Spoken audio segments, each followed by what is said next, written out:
स्वागत है आप सबका आज की ऑर्गेनिक की इस क्लास में। तो लास्ट क्लास में फ्री रेडिकल किया था हम। फ्री रेडिकल में भी दो एप्लीकेशन पार्ट हमने पूरे कर लिए थे, पिनाकोल फॉर्मेशन और एसाइलोइन कंडेंसेशन, और तीसरा वुड्स रिएक्शन स्टार्ट किया था। तो आई होप आपने पिनाकोल फॉर्मेशन के क्वेश्चंस कर लिए होंगे। तो चलिए उनके क्वेश्चंस को डिस्कस करने से ही चालू करते हैं आज की क्लास, ठीक है? ओके, तो ये होमवर्क डिस्कशन होगा। क्वेश्चन नंबर 1 बहुत इजी है, तो मैं सीधा आंसर लिख रहा हूँ। OH OH OH and OH pinacol, एक सिंगल पिनाकोल बनेगा। सेकंड में चले तो बस मिथाइल मिथाइल चेंज हो रहा है, मिथाइल इथाइल हो रहा है। ये OH ये OH और यहाँ 3 आंसर आएंगे क्योंकि ये सेंटर काइरल है। क्लियर? तो 3 हो जाएंगे। थर्ड, ये आप देखें एक आंसर है। क्लियर? अगर हम फोर्थ में देखें तो फोर्थ में इंट्रामॉलिक्यूलर होगा, 5 की रिंग आ जाएगी।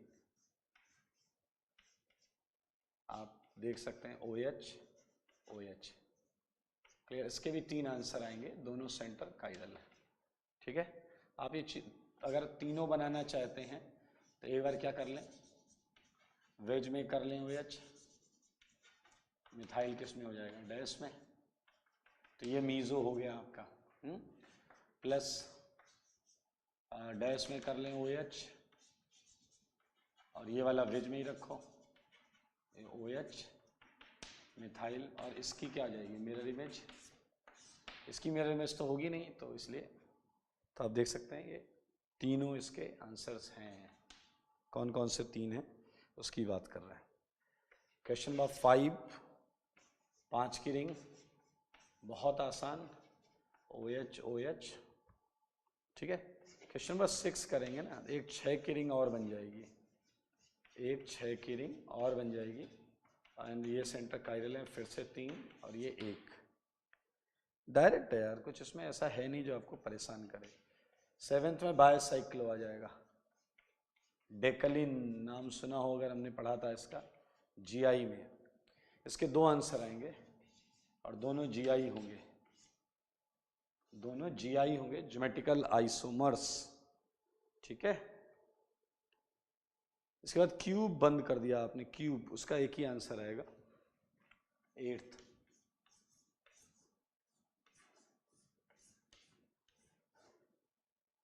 एक आंसर आएगा उसका, ये देखें। 9th सेम तरीके से करेंगे। जब आप सेम तरीके से 9th करेंगे तो आप में से कई लोगों का ये आया होगा, इंडायोल, लेकिन इसे आपको क्या करना पड़ेगा, टॉटोमराइज। तो ये फाइनल आंसर होगा, देख लें। फाइनल आंसर आपका इंडायोल को टॉटोमराइज करना पड़ेगा। 10th में आपका बायसाइक्लो क्रिएट हो जाएगा, 10th में आपका बायसाइक्लो क्रिएट हो जाएगा, और इसमें भी आप देखेंगे 3 आंसर दिखेंगे आपको। आप ये चाहे अंदर वाले ब्रिज पे बनाओ चाहे इधर वाले ब्रिज पे बनाओ, बात बराबर है, क्योंकि सब 2 कार्बन के ब्रिज हैं। तो इसका भी आंसर 3 होगा। इसके आंसर 2 होंगे क्योंकि ये सेंटर काइरल है। ठीक है? तो ये पिनाकोल का होमवर्क था, और बहुत आसानी से हम C डबल बॉन्डों को घुमा रहे थे, C पर डॉट बना रहे थे, ऊपर माइनस बना रहे थे, और उससे हम चीज़ों को आगे लेकर चल रहे थे। ठीक है? इसके बाद एसाइलोइन का होमवर्क था। एसाइलोइन ईस्टर लिया हुआ था हमने, ठीक है ना? तो एसाइलोइन के लिए मैं ये हटा देता हूँ एक बार। एसाइलोइन का होमवर्क डिस्कस करेंगे। नंबर रख लेते हैं, नंबर यूज कर लेंगे यही वाले।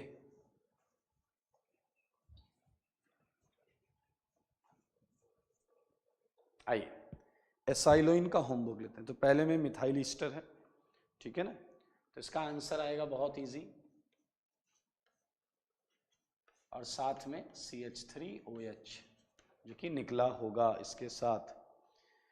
अगले वाले में ये आंसर तो सेम रहेगा, बट यहाँ इथाइल अल्कोहल आ जाएगा। देखें, क्योंकि ईस्टर में यही चेंज हुआ है ऑक्सीजन वाले पार्ट में। और उसके अगले वाले क्वेश्चन में अगर हम करें तो मेरे ख्याल से इथाइल लगा हुआ है।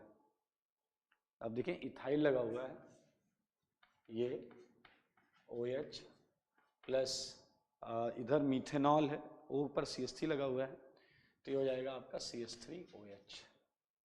क्लियर? कायरल सेंटर है सब में, तो सबके आंसर 2 होंगे, कंपाउंड और उसकी मिरर इमेज। अब अगर अगले क्वेश्चन को देखें तो इंट्रामॉलिक्यूलर,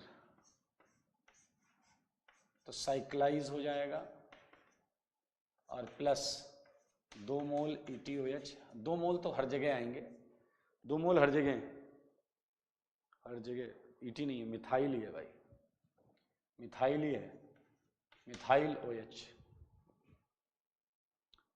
ओके, इसके अगले वाले में भी इंट्रामॉलिक्यूलर, तो ये थोड़ा सा ध्यान देने वाली चीज है। जब आप इस क्वेश्चन को करेंगे तो समझने वाली चीज क्या, बीच में ये आया होगा, पहले ये आया होगा, उसके बाद रिडक्शन की बात आपने आगे रिड्यूस किया होगा, तो इंटरेस्टिंगली ये वहीं टॉटोमराइज कर जाएगा। आपको याद हो पहले मैकेनिज्म में, इसमें एसाइलोन में 2 बार रिडक्शन होता था, पहले रिडक्शन से ये बनता था और फिर रिडक्शन करते थे तो ये डबल बॉन्ड और OH आता था, लेकिन जैसे ये आएगा ये टॉटोमराइज हो जाएगा इस चीज में, और प्लस फिनॉल होगा, ये जो ऑक्सीजन पर लगा हुआ पार्ट। आप एक बार एसाइलोन की मैकेनिज्म देखिए, 2 बार रिडक्शन होता है इसमें, तो पहले रिडक्शन के बाद जो चीज़ आएगी वो टॉटोमराइज हो जाएगी। 6 में मैंने सिस दिया था, क्योंकि अगर आप नोटिस करें तो आप तभी रिंग बना पाएंगे जब वो सिस हो। और क्या था, R, तो ROH आ जाएगा, ROH, ठीक है।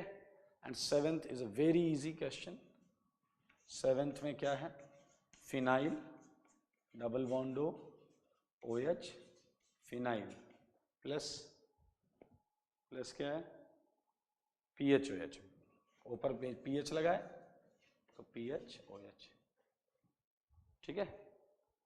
एंड द लास्ट 8th बहुत आसान है, ये H है तो आपको सीधा सीधा ये मिलेगा। आप देखें इधर भी क्या होगा, H होगा, तो ये क्या है आप देख सकते हैं, CH2H एल्डिहाइड अलॉन्ग विथ कौन सा है, मिथाइल है, तो मीथेनॉल आ जाएगा।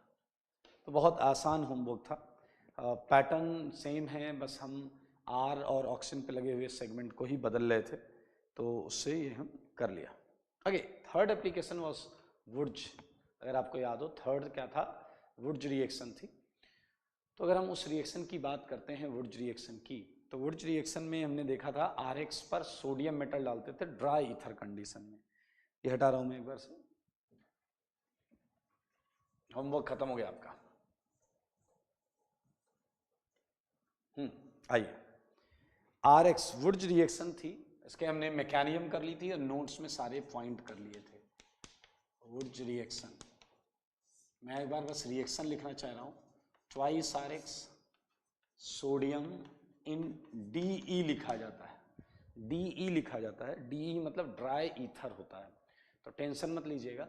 यहाँ आंसर क्या आ जाएगा आपका, RR plus twice of NaX। हमने इसके नोट में बड़ी इंपॉर्टेंट बात लिखी थी, like free radical intermediate, carbon ion intermediate, और हमने लिखा था कि सबसे इंटरेस्टिंग चीज जो थी रिडक्शन ऑफ एल्काइल हैलाइड है, मेटल ने उसे इलेक्ट्रॉन दिया है तो उसने इलेक्ट्रॉन लिया होगा और रिड्यूस हुआ होगा। एक पॉइंट हमने और लिखा था कि वुड्ज रिएक्शन से CH4 कभी नहीं बना सकते, क्योंकि देखें R में भी कार्बन होगा, R में भी carbon, even number of carbon होंगे। एक और इंटरेस्टिंग चीज मैंने बताई थी कि अगर आप ऐसा एल्केन बनाना चाहते हैं जो कि odd number of carbon atom रखता हो, तो वो बनाने में आप देखेंगे कि वुड्ज रिएक्शन अच्छा मेथड नहीं होता, क्योंकि ऐसी प्रोडक्ट की यील्ड कम आती है। और यील्ड कम क्यों आती थी उसका भी हमने रीजन पढ़ा था। आपको ऑड नंबर ऑफ, मान लो 5 कार्बन का आपको एल्केन बनाना है, तो आपको शुरुआती RX जो लेना पड़ेगा वो एक 2 कार्बन का लेना पड़ सकता है, एक 3 का लेना पड़ सकता है, या फिर एक कार्बन का लेना पड़ सकता है, दूसरा 4 कार्बन का लेना पड़ सकता है। तो अब मुद्दा क्या आएगा कि आपकी रिएक्शन में एक से ज्यादा रेडिकल बनेंगे, तो जब 2 रेडिकल बनेंगे तो 2 रेडिकल आपस में भी जुड़ सकते हैं, A डॉट B डॉट अगर बनेंगे तो AB आंसर आ सकता है, A भी आ सकता है, B भी आ सकता है। दैट्स वाई वुड्ज में हम उसी को अच्छा मानते हैं इसमें एक ही रेडिकल बने। ताकि वो अपने आप से ही डाइमराइज हो। जैसे इसमें R डॉट बना था तो अपने आप से डाइमराइज हो रहा था। सो कितना आसान है ये मैं आपको बताता हूँ कुछ एग्जाम्पल्स क्वेश्चन से, कि जैसे मान लो आपको मिला CH3Cl, सोडियम एंड्राइड था, तो बस Cl हटाओ, डॉट बनाओ और वो डॉट डॉट जुड़ जाएगा, CH3 कितना इजी है। CH3 CH2Cl थर्ड, तो ये क्या, इसमें कौन सा डॉट बना होगा बताओ, CH3 CH2 डॉट बना होगा, और ये डॉट डॉट क्या होगा, जुड़ जाएगा, और ये जुड़ जाएगा तो क्या बनेगा, 4 का एल्केन आ जाएगा, ब्यूटेन। है ना मजेदार। चलिए ध्यान से सुनिएगा, कुछ अच्छे क्वेश्चंस भी आएंगे यहाँ पे। लाइक मैंने आपको क्वेश्चन दिया MEHD CH2Cl, ओके, क्वेश्चन करिएगा। थर्ड क्वेश्चन बड़ा अच्छा है, MEHDCl, ठीक है। आप नंबर ऑफ प्रोडक्ट देखेंगे तो बहुत मजेदार आंसर होगा थर्ड और फोर्थ में। फिलहाल मैं मान रहा हूँ आप ये कर लेंगे, बहुत आसान है। कई बार ऐसा होगा कि एक ही कंपाउंड में, लाइक पहले तुम्हें कुछ और इजी क्वेश्चन दे दूं, 5 ये कर लेंगे आप, ये Cl ये भी हो जाएगा। चलिए फिफ्थ करते हैं, पहला हो गया, दूसरा हो गया, फिफ्थ करते हैं। सच बताओ फिफ्थ में ये रेडिकल बना होगा और इकलौता यही रेडिकल होगा, तो ये अपने ही रेडिकल से क्या करेगा, जुड़ जाएगा, तो ये सिंगल आंसर आपको मिल जाएगा। सेवेंथ, अब अगर आप नोटिस करें तो आपको इस रिएक्शन में रेडिकल तो एक ही मिलेगा, रेडिकल तो एक ही मिलेगा, बट उसमें 2 साइड रिएक्टिव होगी। इसमें रेडिकल एक ही मिलेगा बट उसमें 2 साइड रिएक्टिव होगी। अगर हम इसे सॉल्व करने की बात करते हैं तो हमारे पास ये रेडिकल भी होगा और हमारे पास आप देख सकते हैं ये रेडिकल भी होगा, ठीक है। तो अब ये दो रेडिकल एक है बट उसमें 2 साइड है, तो कोई भी साइड फ्री है किसी से भी जुड़ने के लिए। तो आप सोचिए जरा, अगर ये साइड अपने आप से ही जुड़ गई तो आपका आंसर क्या होगा, ये, ठीक है। देखिए हर पॉसिबल अरेंजमेंट में लिख देता हूं, ये तो 14 एक बार किनारे किनारे आएगा जब ये अपने आप से जुड़ेगा, जब ये अपने आप से जुड़ेगा तो 14 बीच में आएगा, और जब ये इससे जुड़ेगा तो एक 14 किनारे होगा और एक 14 बीच में होगा। So we would have 3 answers, we would have 3 possible answers. बहुत आसान है यार, कुछ भी ऐसा नहीं है। जो 8th में आप ये लें Cl डबल, ये 14 कर लेना इसे। 9th मैं कुछ इंटरेस्टिंग दे रहा हूं आपको कि अगर एक ही कंपाउंड में 2 Cl हो, जैसे देखिए Cl, सो फंडा बहुत आसान है। Cl हटाओ डॉट बनाओ, Cl हटाओ डॉट बनाओ, तो एक डॉट यहाँ आएगा एक डॉट यहाँ आएगा, तो भाई साहब क्या हो जाएगा, डाइमर हो जाएगा, आई मीन एल्कीन बन जाएगा। अब देखिएगा जरा, Cl ये करना आप, ठीक है। 7th भी हो गया। 10th करते हैं। 10th मजेदार है, मैंने लिया, देखिए ये देखो, अगर आपके कंपाउंड में ऑलरेडी 2 हैलाइड हैं, अगर आपके कंपाउंड में ऑलरेडी 2 हैलाइड हैं तो आपको 2 मोल लेने की जरूरत नहीं है। ये Cl हटाओ डॉट बनाओ, ये Cl हटाओ डॉट बनाओ, तो मेरे भाई क्या बन गया, ये, क्लियर। अब ये हाईली अनस्टेबल बाय रेडिकल है, हाईली अनस्टेबल, तो ये है हाईली अनस्टेबल बाय रेडिकल। तो अब एक्चुअली क्या होगा वो सुने आप लोग, कि ये आपस में जुड़ जाएंगे और ये आंसर आ जाएगा। लेकिन कई बच्चों के मन में एक डाउट आता है कि ये रेडिकल जो है अपने आप से ही डाइमर बना ले, अपने आप से ही क्या बना ले, डाइमर बना ले, तो ये आंसर आएगा। लेकिन ये याद रखना, ये आंसर कभी नहीं आता, उसका एक रीजन है, इसके अंदर ऑलरेडी 2 रिएक्टिव साइट है, तो ये वेट नहीं करेगा कि इसी जैसा एक और मॉलिक्यूल इससे कोलाइड कब करता है, उससे पहले ही ये डॉट डॉट जुड़ जाएगा। समझ में आया? तो याद रखें, मॉलिक्युलैरिटी का फंडा है तो इसमें 3 की रिंग ही मेजर आंसर आती है, 6 की रिंग का बनना लगभग इम्पॉसिबल है। तो आप देख सकते हैं इसी तरीके से अगर मैं बीच में कार्बन बढ़ाता जाऊं, लाइक Cl, बीच में मैंने पहले 1 2 3 कार्बन थे, अभी मैंने 4 कर दिया, तो रिंग 4 की बन जाएगी, उसमें क्या है। मैंने एक और कार्बन कर दिया, रिंग 5 की बन जाएगी। मैंने एक और कार्बन कर दिया, रिंग 6 की बन जाएगी। सिंपल फिनोमेना है। लेकिन अब यहीं एक नया प्रश्न उठता है कि सर ऐसे रिंग बनती रहेगी क्या? हाँ, अब ये समझेंगे आप, ध्यान से देखिए कि अगर आपने 6 कार्बन कर दिए तब तक तो ठीक है, 6 की रिंग यहाँ बन गई होगी। देखो यहाँ 4 की रिंग, यहाँ 5 की रिंग, यहाँ 6 की रिंग, ठीक है। और अगर मैं बात करूँ क्वेश्चन नंबर 14 और मैंने आपको दिया ClCH2 होल 7, या कुछ भी ले सकते हैं आप, मैं 7 को कर देता हूँ N, और N है ग्रेटर आर इक्वल देन 7। तो मेरे भाई इस केस में क्या हुआ होगा कि टर्मिनल पर रेडिकल तो जरूर बने होंगे, बट उन रेडिकल्स का आपस में जुड़ पाना। अब देखिए ये फंडा जो मैंने यहां अभी अभी बताया, जो यहां नहीं हो पा रहा था, वो वाला स्टेप वहां फेवरेबल हो जाएगा। लेकिन यहां पर वो स्टेप, आप एक और चीज, इंटरेस्टिंग चीज नोटिस करें, मजेदार चीज मैं बताता हूं आपको, ध्यान से सुने। एक्चुअली एल्केन जिग जैग होते हैं।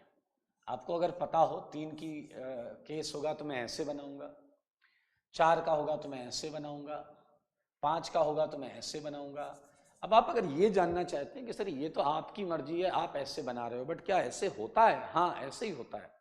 दरअसल आप ध्यान से देखें, ये 4 का जो मैंने जिगजैग बनाया है, दरअसल ये स्टैगर्ड है। स्टैगर्ड में भी मैं क्लियर बोलूं, एंटी कन्फर्मेशन है, और आपको पता है मैक्सिमम मॉलिक्यूल इसी कन्फर्मेशन में रहते हैं।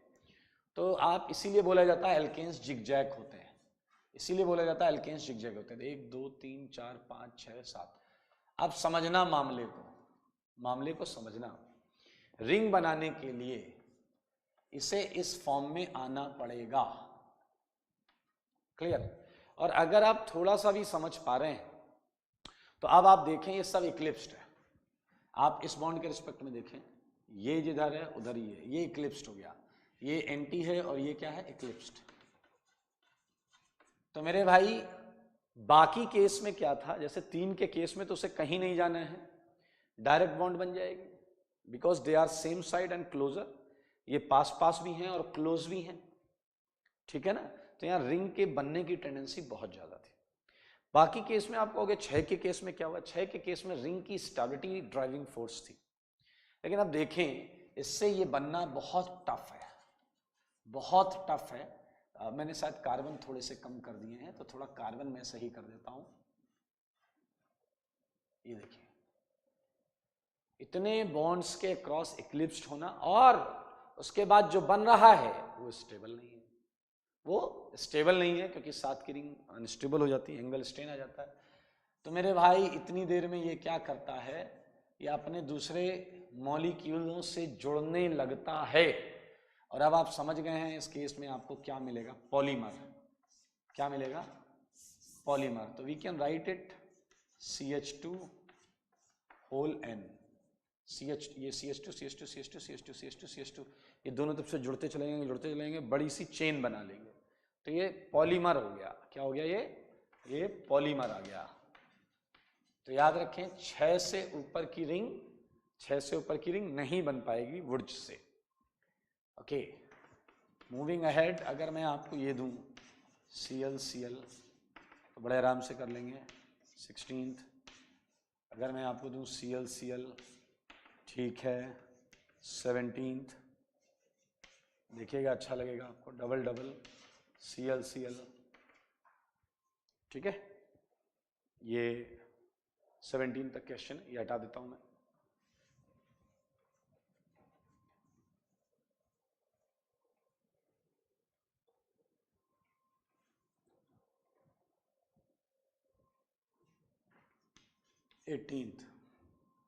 18th में मैं सिमिलर क्वेश्चन दे सकता हूँ एक और, Cl डॉट डॉट, ठीक है। 19th बहुत सारे बनाए जा सकते हैं ऐसे क्वेश्चंस, तो आप थोड़ा सा तसल्ली से कर लेना। ये Cl डबल डबल 20th, ठीक है, 20th। आइए इसमें कई सारी और चीज़ें बनाई जा सकती हैं। जैसे लुक एट दिस क्वेश्चन, आपको जानकर आश्चर्य होगा कि 20th क्वेश्चन आ चुका है, IIT में आ चुका है। बस आप 20th का आंसर बना दीजिए, फिर मज़ा आ जाए, फिर मज़ा आ जाएगा। बहुत आसान सेगमेंट है यार ये।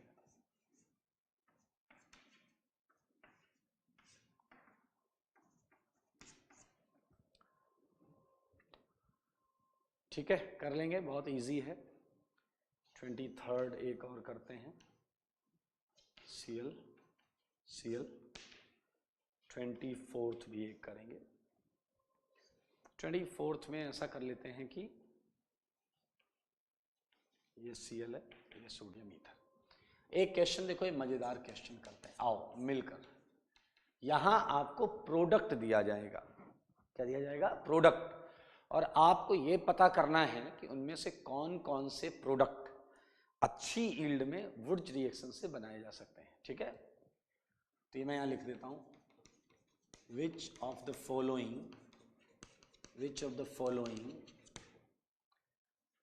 can be obtained by Wurtz reaction in good yield। Good yield का कॉन्सेप्ट याद है? गुड यील्ड का कॉन्सेप्ट था कि आपके रिएक्शन के दौरान जो भी रेडिकल बने उनका बस आपस में जुड़ना ही प्रोबेबल हो। समझ लें आप, वुड्स रिएक्शन में अच्छी यील्ड तभी आती है कि जो भी रेडिकल बने बस वो आपस में जुड़ें, उसके अलावा कोई पॉसिबिलिटी ना हो, ठीक है। तो अच्छी यील्ड आ जाएगी। इसमें एक और चीज ऐड कर सकते हैं, by using single reactant. Single reactant मतलब जान रहे हो ना मेरे भाई, तुमने दो अलग अलग रिएक्टेंट ले लिए, एक अलग, फिर तो मामला गड़बड़ हो गया। ए डॉट उधर से बना, बी डॉट इधर से बना, तो यील्ड तो खराब हो जाएगी। तो मैंने थोड़ा सा एडिशनल ऐड कर दिया, सिंगल रिएक्टेंट। बात वही है, मैं आपको प्रोडक्ट दूंगा, ठीक है। ए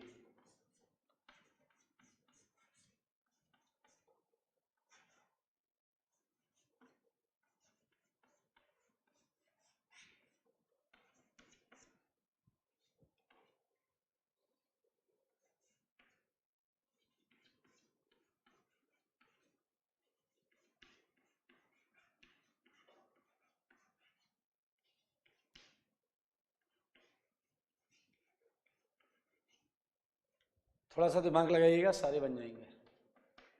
ऐसा करिएगा आगे की तरफ, ऐसा अगर कोई केस हो तो यहाँ रिएक्टेंट लिख दीजिएगा हेलोजन X लगाकर, ठीक है। जैसे अभी हम इसमें से कुछ कर लेंगे, एक दो पार्ट कर लेंगे। चलो यहाँ पर लिख देता हूँ मैं,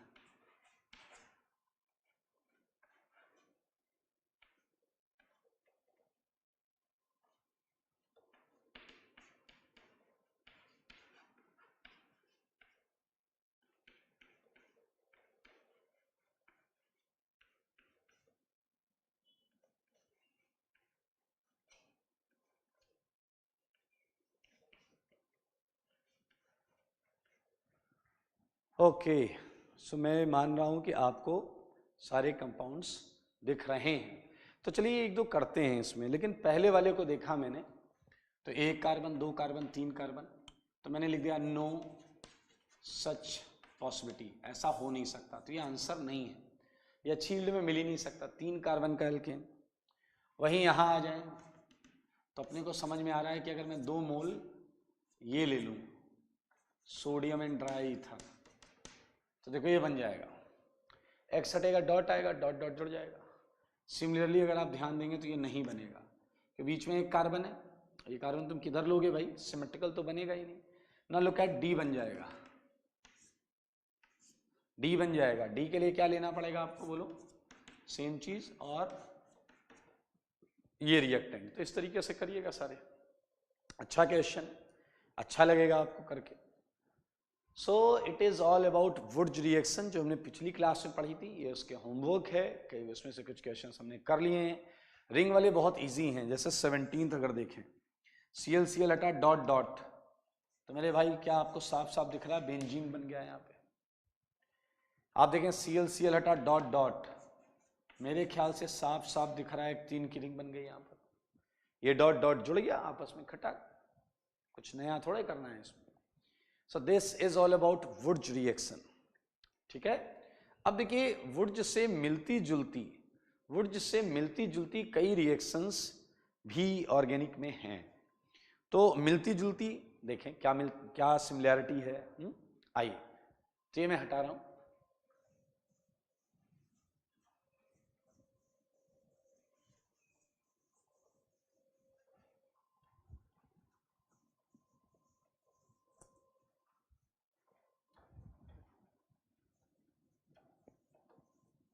ठीक है, आइए देखें। अगर वुड से मिलती जुलती रिएक्शन की बात करें तो एक रिएक्शन है, बहुत पॉपुलर है, सारे लोग देखेंगे, और वो है फिटिग रिएक्शन। फिटिग रिएक्शन, इस रिएक्शन में क्या होता है, ध्यान से सुने। आपको याद होगा वुड्स में आप RX लेते थे, RX। फिटिग में एरोमेटिक हैलाइड लेते हैं, एरोमेटिक हैलाइड, आप समझें, ठीक है ना। वहां RCl ले रहे थे, यहाँ ARX ले रहे थे, और सोडियम के साथ हीट कर रहे हैं। तो मेरे भाई यहां आंसर क्या आएगा? AR, ठीक है। हालांकि रिएक्शन उतनी फिजिबल नहीं है, उतनी फास्ट नहीं हो सकती इतनी वुड्स, क्योंकि हमें पता है एरोमेटिक चीजों पर सीधा रेडिकल बनाना आसान नहीं होता। सो क्या है ये बताइए? Reaction of aryl halide with किससे? Sodium in dry ether, sodium in dry ether, इसे फिटिग रिएक्शन बोलते हैं। तो भैया वुड्स की तरह, वुड्स ने अपनी रिएक्शन देने के बाद वुड्स क्या फेमस हो गया, तो लोगों ने उसकी रिएक्शन की कॉपी मारनी चालू कर दी।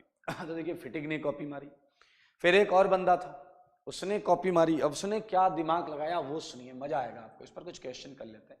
दैट वाज 25, तो एक क्वेश्चन में दे देता हूँ 26।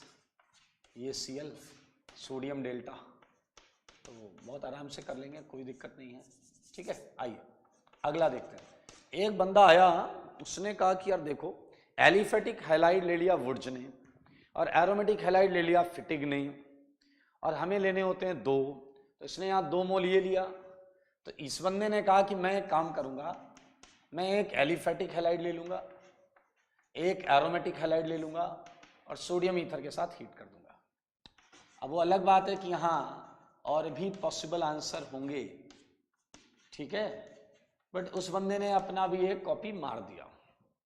वुड्स और फिटिग को पता चला तो दोनों गुस्से में आ गए और उसे ढूंढते हुए आए, और जैसे इसकी वोट लगाने जा रहे थे, इसने कहा सर टेंशन मत लो, रिएक्शन का नाम तुम दोनों के नाम पर ही रखा है, Wurtz Fittig reaction, Wurtz Fittig reaction. Clear? इसमें क्या होता है?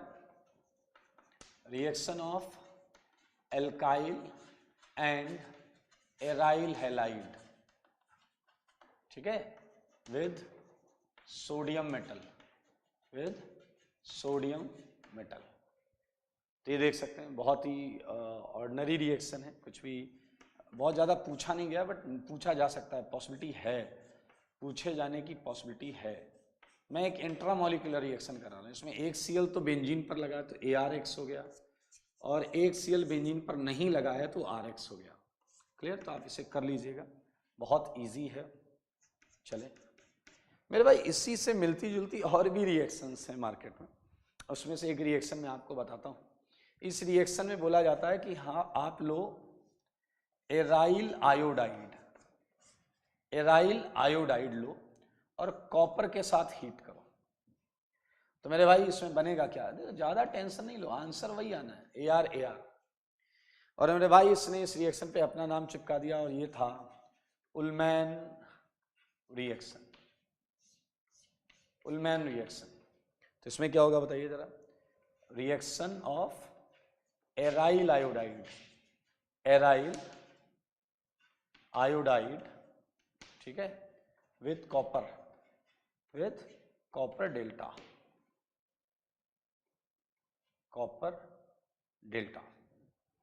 तो ये उलमैन है। इसका एक क्वेश्चन करते हैं 28। एक तो सीधा सीधा अपन आयोडोबेंजीन ले लें, कॉपर पे डाल दें। एक अपन ये कर सकते हैं, ये थोड़ा सा ध्यान दीजिएगा, ठीक है, ये करिएगा क्वेश्चन, बढ़िया क्वेश्चन है। हाँ 29। आइए अब आपको जानकर अच्छा लगेगा, और भी मिलती जुलती रिएक्शंस हैं। एक बंदा था, नाम था फ्रैंकलैंड रिएक्शन। सब एक ही जैसा काम कर रहे हैं। इस भाई ने क्या किया, इसने कहा मैं RX लूंगा, वो जो चिल्लाया यार RX मैंने लिया हुआ है, इसने कहा डोंट वरी मैं जिंक लूंगा। तो मेरे भाई answer is again RR plus ZnX2, RR plus ZnX2, ठीक है। तो इसमें कुछ नया नहीं है यार। 30th क्वेश्चन देखो और एंजॉय करो। 30th क्वेश्चन में मैंने आपको दे दिया CH3 CH2 Br and zinc, कर लेंगे आप। चलिए अब एक महा इंपॉर्टेंट रिएक्शन में करा रहा हूं जो बहुत बार पूछी जा चुकी है, तो इसलिए उस पर ध्यान जरूर दीजिएगा। ये रिएक्शन 31 में मैं लिख रहा हूं, 31 में ध्यान से देखेंगे। और इस पर मैं पहले ही मेंशन कर दूं कि मोस्ट इंपॉर्टेंट है, ई की पावर में लगाया मतलब एक्सपोनेंशियली इंपॉर्टेंट है, ठीक है। सो व्हाट इज दिस, क्या होगा कि अगर मैं क्लोरोफॉर्म, देखिए आप कहोगे क्लोरोफॉर्म कहां से आ गया, भाई हैलाइड ही है ना। अभी कार्बन पर एक एक हेलोजन लगे थे, अब कार्बन पे 3 हेलोजन लगे, तो ये मैंने क्लोरोफॉर्म लिया है। तो मेरे भाई 2 क्लोरोफॉर्म लोगे तो 6 Ag निपट जाएंगे, Ag सिल्वर, 6 Ag, 2 क्लोरोफॉर्म, समझ लो होगा क्या, 1 Ag मतलब Ag हैलाइड, AgX प्रेसिपिटेट होता है। तो कभी भी पूरी केमिस्ट्री में देखिएगा सिल्वर जो है, Ag जो है वो हेलोजन को लेकर भाग जाता है, प्रेसिपिटेट बनाता है, ठीक है। तो आप बताइए 6 Ag जो हैं वो 6 Cl को लेकर भाग जाएंगे, तो बनेगा 6 AgCl बनेगा। और अब देखिए 2 CH खाली होंगे, 2 CH खाली होंगे, CH एंड CH। तो मेरे भाई ऑब्वियसली ये ट्रिपल बॉन्ड से जुड़े होंगे और इसका आंसर होता है एथाइन। महा इंपॉर्टेंट रिएक्शन है, इस रिएक्शन को मत भूलना। मैं बार बार बोल रहा हूँ, 1000 बार बोल रहा हूँ, इसको भूल गए तो दिक्कत हो जाएगी। एक और क्वेश्चन दे देता हूँ इसी से मिलता जुलता, वो आप कर लीजिएगा। अगर मैं RCCl3 ले लेता और उस पर मैं चांदी डाल देता, चांदी मतलब सिल्वर, ठीक है, तो बना लीजिएगा इसका आंसर। सो ये वो रिएक्शंस हैं जो काफ़ी ज़्यादा रिजेंबल करते हैं वुड्स से। तो ये आपके सामने आ गया। और अब हम करने जा रहे हैं अगला एप्लीकेशन पार्ट, और अगला एप्लीकेशन पार्ट जो है वो एक इलेक्ट्रोलिसिस प्रोसेस है, ठीक है। और आसान है, वो भी बहुत आसान है, ठीक है। इसे हटा रहा हूं मैं, सारी चीज जो है इसे हटा रहा हूं।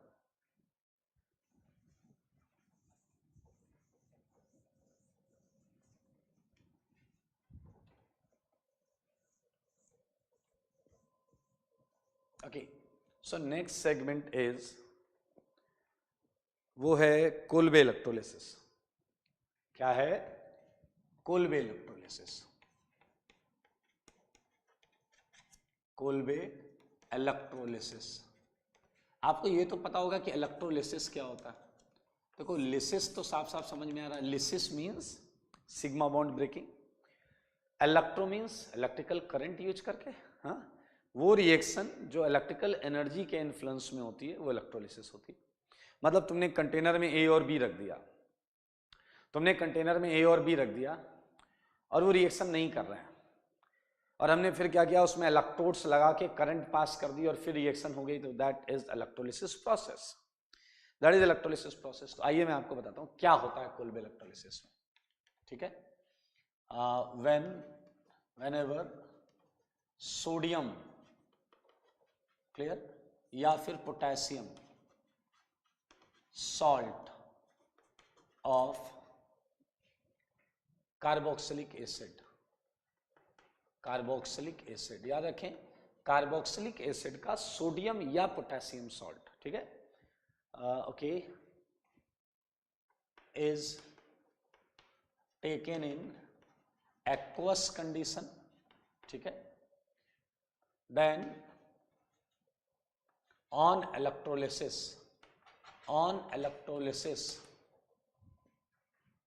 करस्पॉन्डिंग, सारे लोग देखें, corresponding alkane is obtained as a product.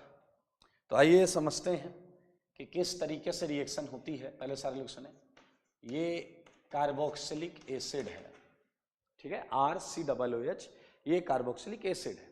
अब इसका सोडियम या पोटेशियम सॉल्ट ले लो, तो ये मैंने सोडियम सॉल्ट ले लिया, और एक्वस कंडीशन लेनी है, एक तो कार्बोक्सिलिक एसिड सॉल्ट और दूसरा एक्वस कंडीशन, तो ये मैंने जल ले लिया। और यहाँ क्या करा दिया गया है पता है आपको, कोल्बे इलेक्ट्रोलिसिस, ठीक है। तो क्या होता है वो देखें, मैं पूरा बैलेंस लिखूंगा,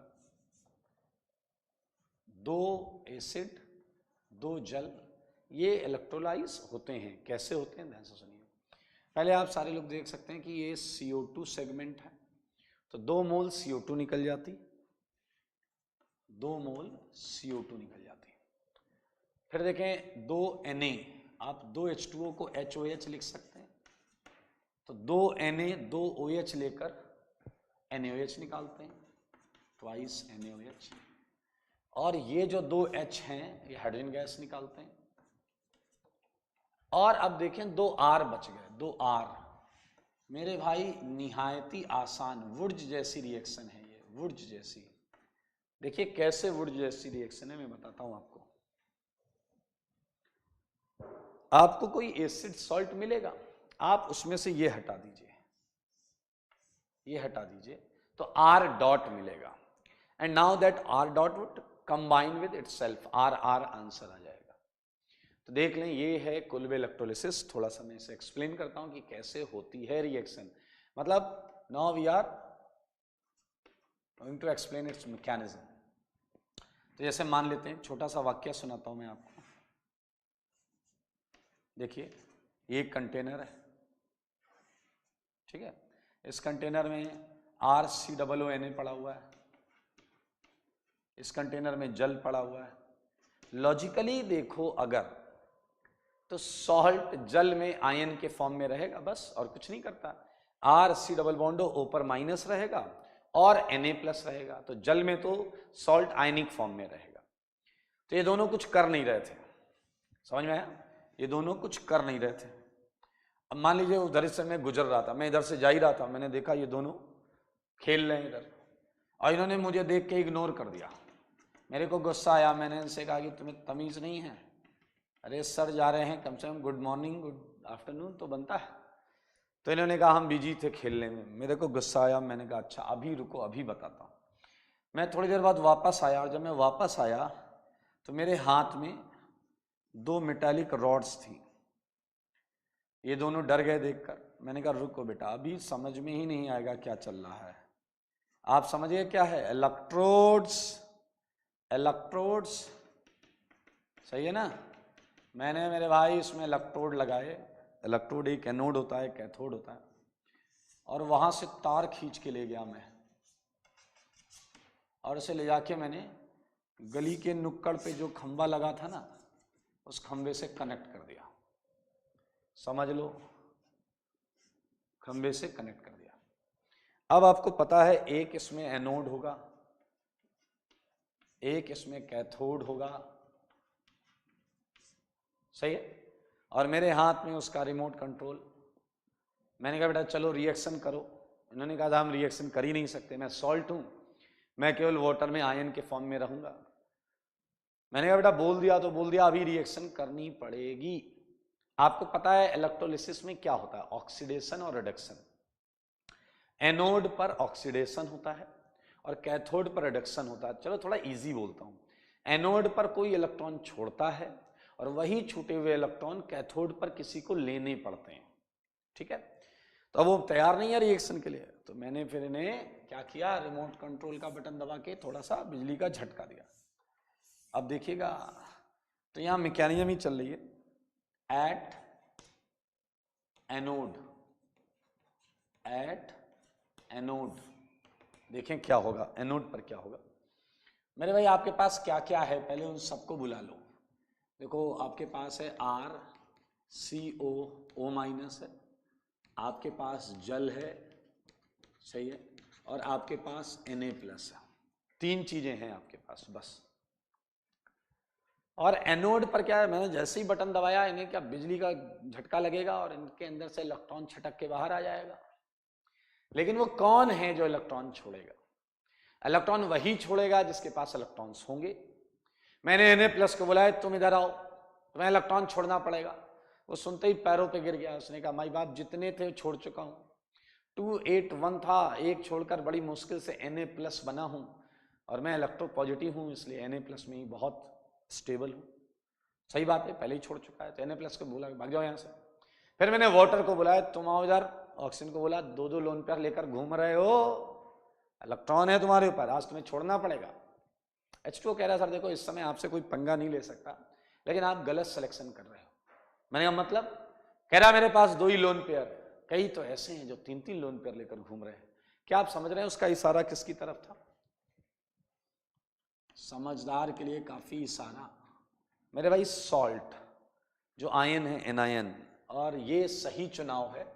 मैंने नोट पर इसे बुलाया और मैंने कहा कोई अंतिम इच्छा, इसने कहा नहीं। मैंने बटन दबाया और आप देख सकते हैं जैसे ही बटन दबाऊंगा इस माइनस से एक इलेक्ट्रॉन,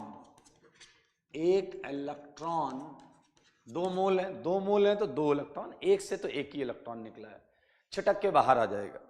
और जैसे ही इलेक्ट्रॉन छटक के बाहर आएगा आप देख सकते हैं आपको ऑक्सीजन पर रेडिकल मिलेगा।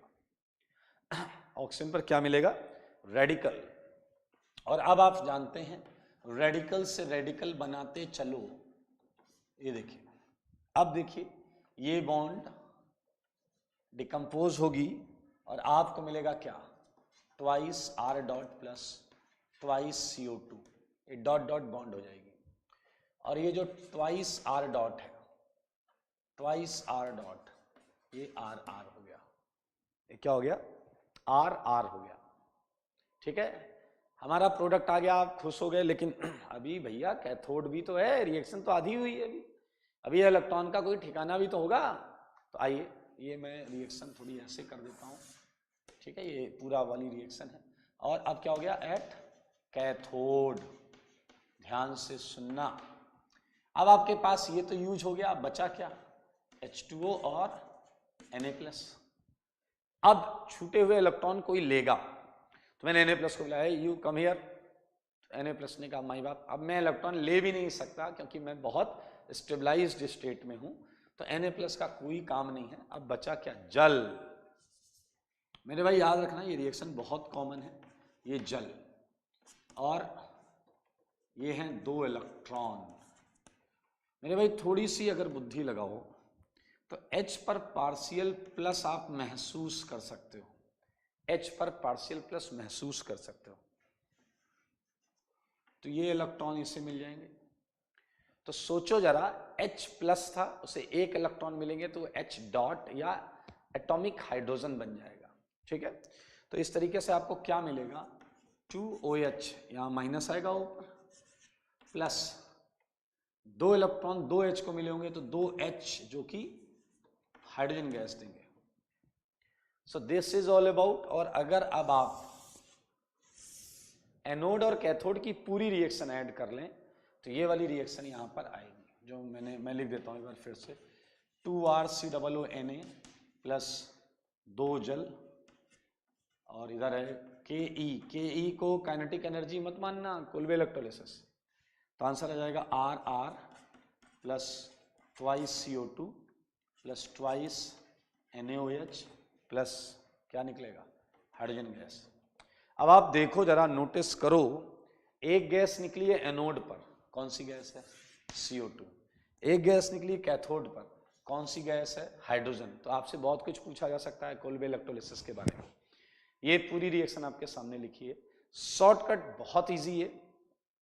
एसिड सॉल्ट में COONA हटाओ, R डॉट बनाओ और RR चिपका दो। लेकिन अगर एक ही कंपाउंड में 2 COONA होते, एक ही कंपाउंड में 2 COONA होते, फिर हमें 2 मोल लेने की जरूरत नहीं थी। इसे हटाओ डॉट बनाओ, इसे हटाओ डॉट बनाओ, डॉट डॉट जोड़ दो, डॉट डॉट जोड़ दो। तो आइए नोट में हम लिखते हैं जो जो हमने सीखा है, नोट में लिखेंगे हम।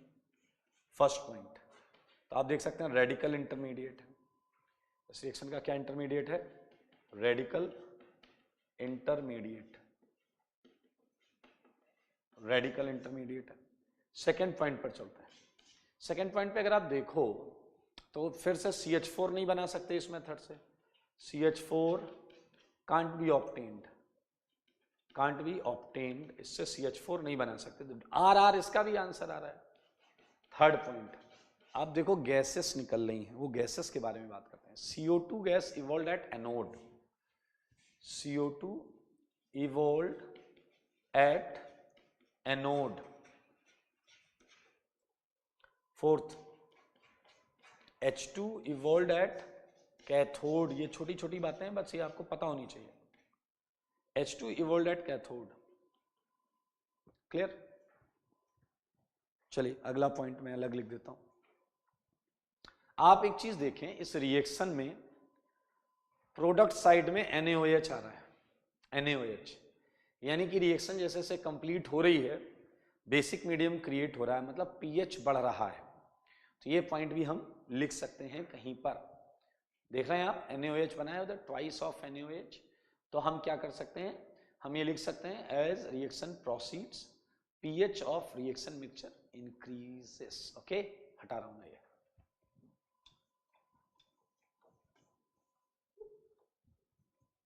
ओके, आइए फिफ्थ पॉइंट है नोट का, as reaction proceeds pH increases, pH increases. Simple observation है, कुछ भी नया नहीं है, बहुत आसान। तो आप शॉर्टकट से जा सकते हैं। R डॉट बन रहा है तो सीधा सीधा R डॉट बनाएं और इसके कुछ क्वेश्चंस कर लेते हैं। सेम क्वेश्चन उसी तरीके से चलेंगे। CH3 COONA, और ये क्या है? एक्वस है, ठीक है ना? एक्वस हैं सारे, जितने भी मैं लिखूंगा वो सारे के सारे एक्वस, मतलब वाटर है। सेकेंड CH3 CH2 COONA, ठीक है। थर्ड मैं आपको देता हूं CH2 COONA CH2 COONA।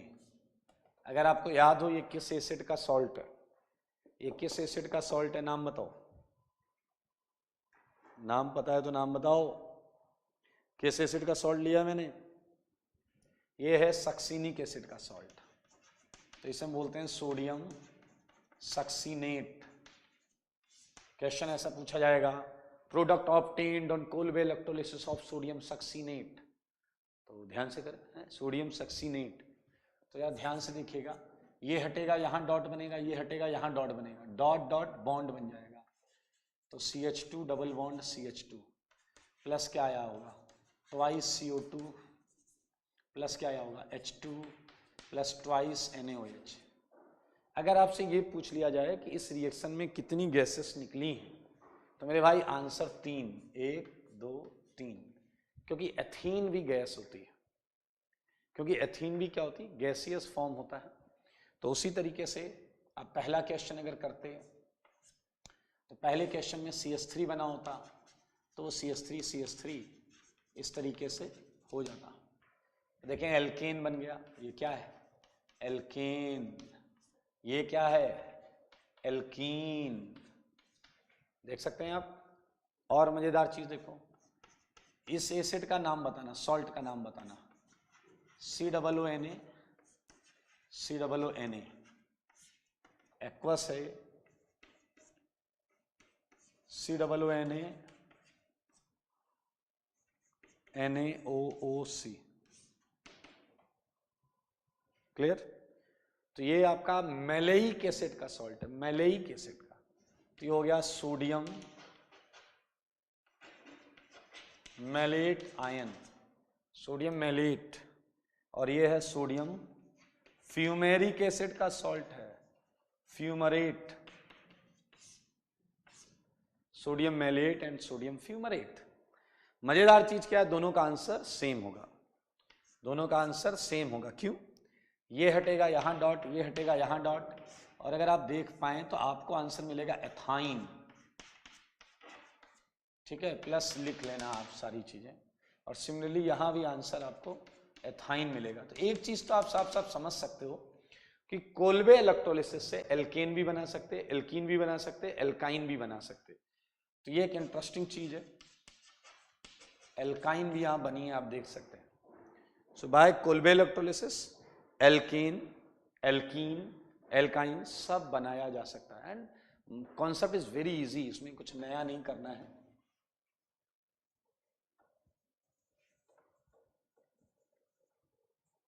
Okay, सो सारे क्वेश्चंस में ऐसे ही करेंगे। वुड्स जैसा है, वुड्स के हर क्वेश्चन में Cl हटा के COONA लगा लो, वुड्स के हर क्वेश्चन में Cl हटा के COONA लगा लो, आंसर सेम आएगा, आंसर अलग होगा ही नहीं, answer would not be different. तो कुछ क्वेश्चंस तो कर ही लें थोड़े बहुत, ठीक है ना। कुछ मजेदार क्वेश्चन दूंगा मैं आपको, दिल खुश हो जाएगा, ऐसे क्वेश्चन दूंगा। COONA, थोड़ा सा लगाना बुद्धि।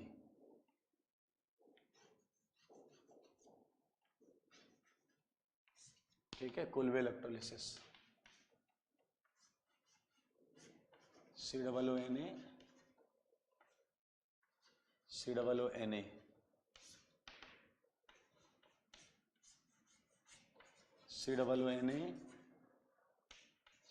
COONA,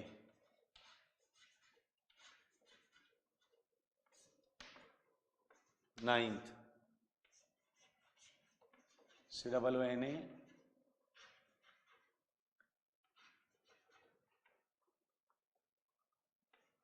COONA, ठीक है। थोड़ा सा वेज एंड डैश का ख्याल रखना प्रोडक्ट बनाते समय। CH3HD COONA, 11th। बाकी वो सारी चीजें अपनी जगह वैलिड हैं, जहां पर रिंग बन जाएगी।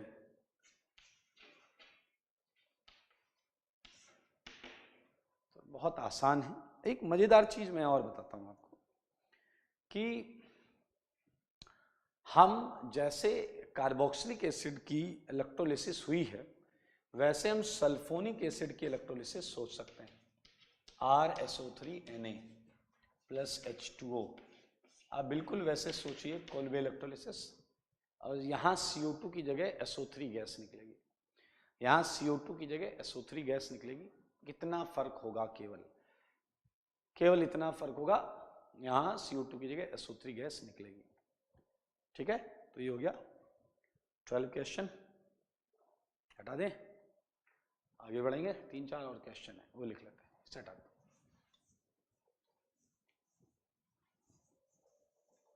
ये रिएक्शन बहुत इंपॉर्टेंट थी, सोडियम मैलेट और फ्यूमरेट और सक्सीनेट वाली, सोडियम मैलेट, फ्यूमरेट और सक्सीनेट वाली बहुत इंपॉर्टेंट रिएक्शन थी। आइए 13 क्वेश्चन देखते हैं। आप मुझे बताइए, जैसे मैंने लिया CH2 CO2Na CH2 SO3Na plus H2O, और ये है कोल्बे इलेक्ट्रोलिसिस, और ये 1 इक्विवेलेंट है। तो आप मुझे बताओ इक्विवेलेंट्स ऑफ गैसेस, एनोड पर कौन कौन सी हैं और कितने इक्विवेलेंट हैं, और कैथोड पर कौन कौन सी गैसेस हैं और कितने इक्विवेलेंट हैं, ठीक है। किस इलेक्ट्रोड पर कौन सी गैस निकल रही है, कितने इक्विवेलेंट निकल रही है। तो बहुत इजी है ये। मान लीजिए मैं आपको दे दूं DCOONA इसका, और Kolbe electrolysis, one equivalent, repeat the same question, same चीज करनी है, वही इक्विवेलेंट ऑफ गैसेस निकालना है फिर से। And 15th and last HCOONA plus H2O, ये आप कोल्वे इलेक्ट्रोलिसिस कर दीजिएगा। तो ये हमने 2 एप्लीकेशन खत्म किए, वुर्ज खत्म किया, कोल्वे इलेक्ट्रोलिसिस खत्म किया, दोनों इंपॉर्टेंट पार्ट हैं। तो अगला जो सेगमेंट है वो आपका थोड़ा सा पढ़ा हुआ है ऑलरेडी, उसी से रिलेटेड है अगला टॉपिक। ये देख लें, ये है कोल्वे इलेक्ट्रोलिसिस, ठीक है। तो ये क्वेश्चंस करने हैं आपको, सब लिख कर आइएगा, करके आइएगा, मजा आएगा।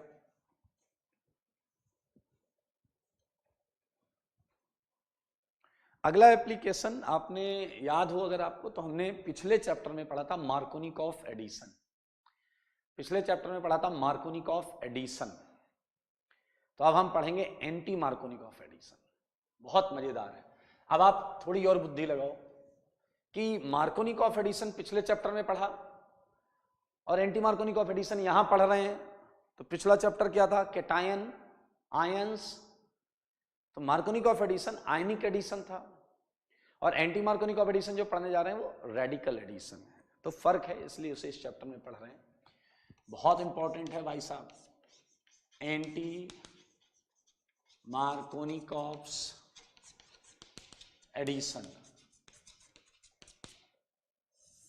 Anti Markovnikov addition. हालांकि इसे बहुत सारे नाम देते हैं, इसी को हम पेरोक्साइड इफेक्ट बोलते हैं, पेरोक्साइड इफेक्ट बोलते हैं, क्लियर।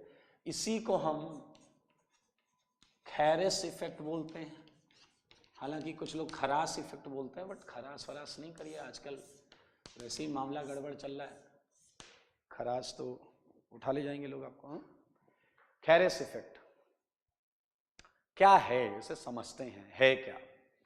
पेरोक्साइड इफेक्ट से आपको मजा आएगा चीजों को समझने में। Look at this is propene, और मैंने इस पे डाल दिया HBr।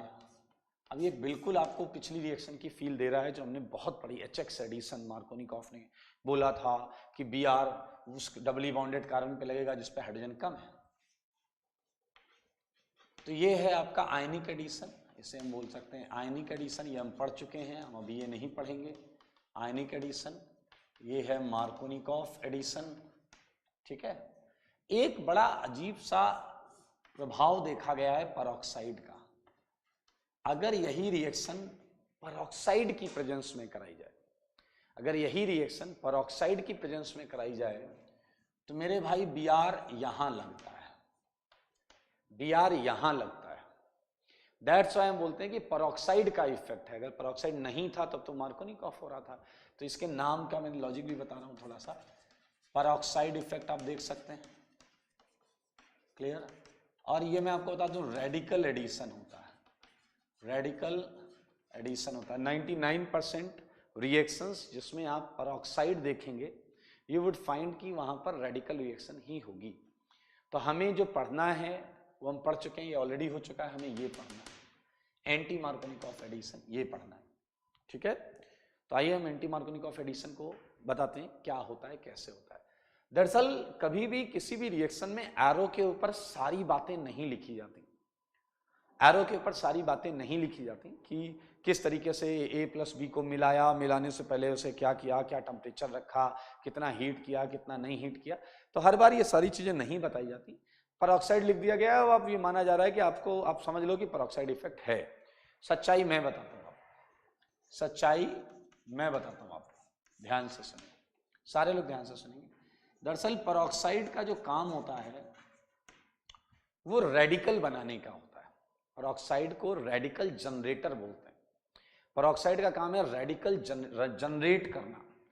अब आप कहोगे कि सर ये रेडिकल कैसे जनरेट करता है, वही तरीका बता रहा हूं।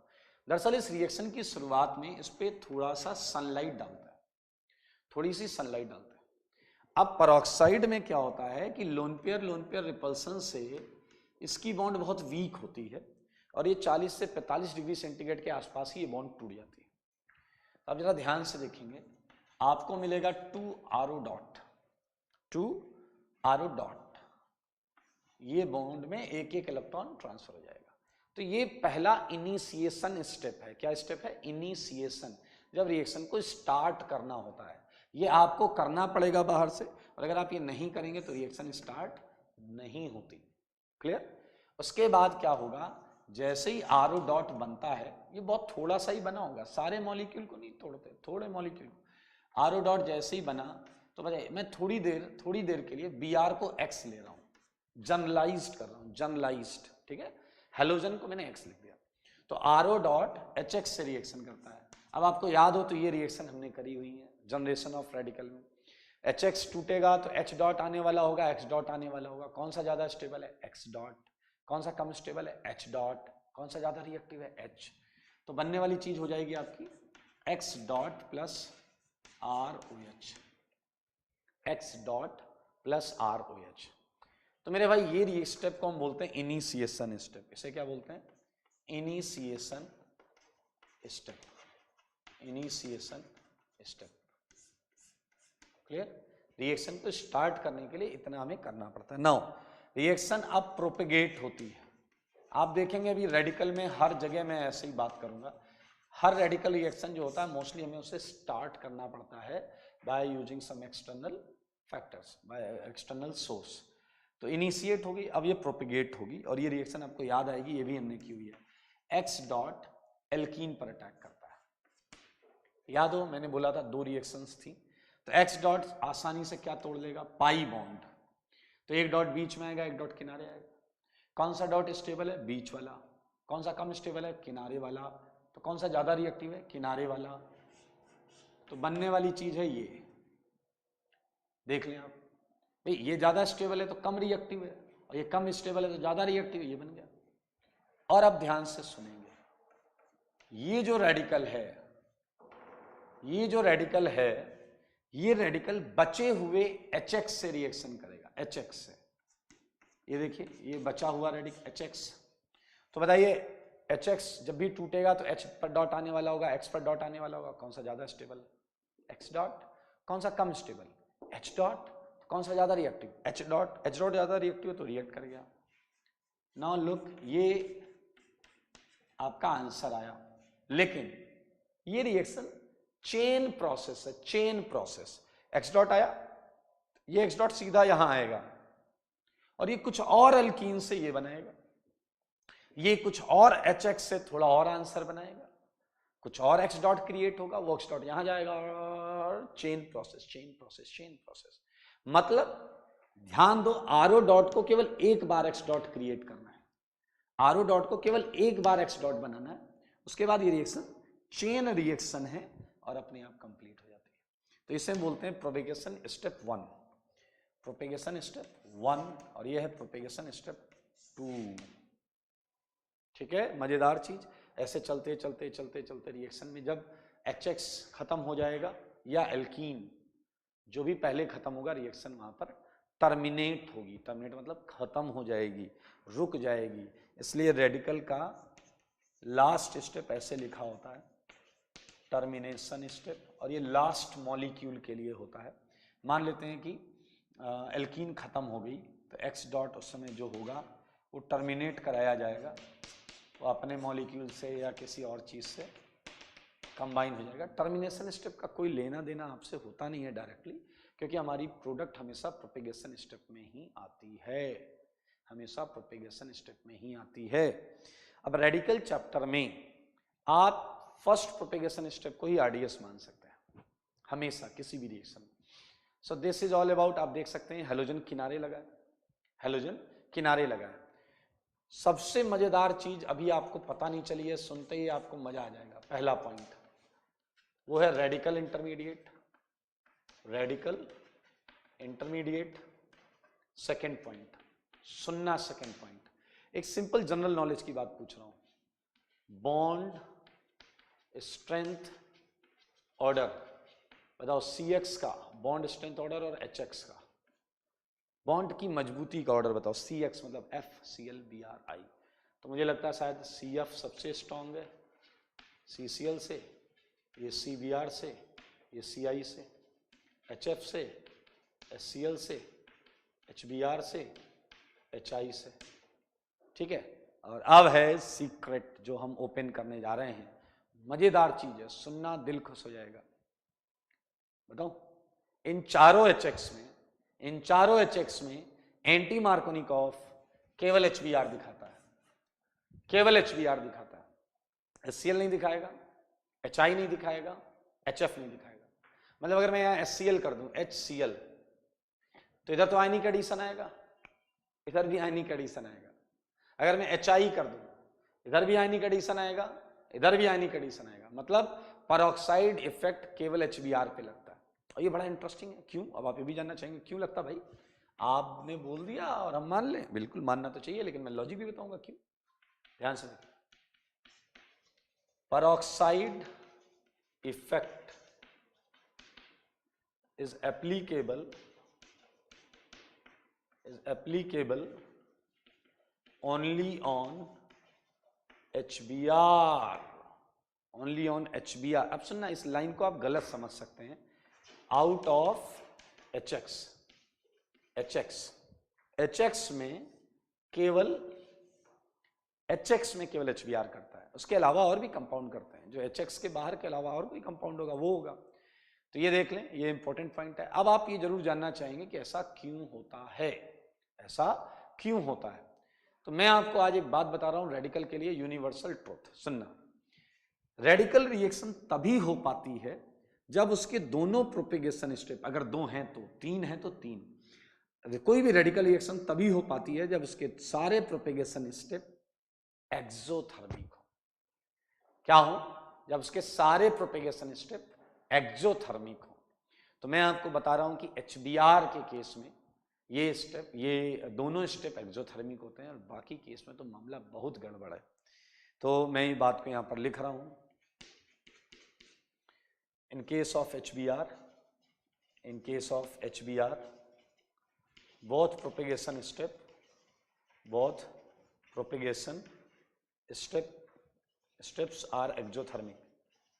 are exothermic। यही रीजन है कि केवल HBr ये इफेक्ट दिखाता है। ठीक है, एक चीज और देख लेते हैं, बस खत्म करते हैं इसे। आपको थोड़ा सा डेटा भी आएगा, सीट में आपके डेटा आ जाएगा। For HCl and HI, ionic addition takes place even in presence of peroxide की प्रेजेंस में भी वो आयनिक एडिशन करते हैं, मार्कोनिकॉफ करते हैं। फॉर HCl एंड HI, अब थोड़ा सा बुद्धि भी लगाएंगे तो आप देखेंगे HCl और HI के लिए P1 है पहला प्रोपेगेशन स्टेप, P2 है दूसरा प्रोपेगेशन स्टेप। क्लियर? चलें करें।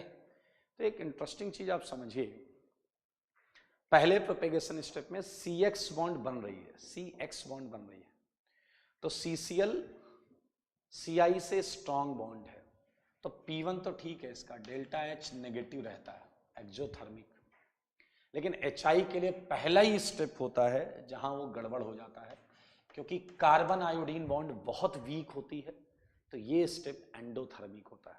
तो दरअसल HI पहले स्टेप में ही बोल्ड हो जाता है, जबकि HCl के केस में देखें सेकेंड स्टेप में HCl बॉन्ड तोड़नी होती है, and HCl is a strong bond.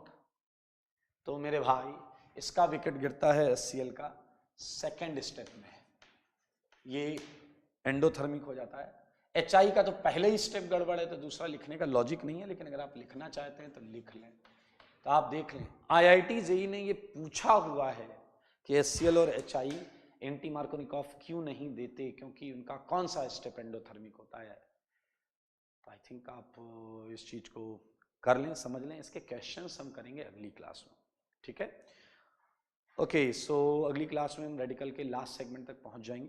तो आज के लिए इतना ही। थ्योरी कॉपी को अच्छी तरीके से रिवाइज करते रहें, बाकी स्वस्थ रहें, मस्त रहें, पढ़ाई में ही व्यस्त रहें। आज के लिए इतना ही।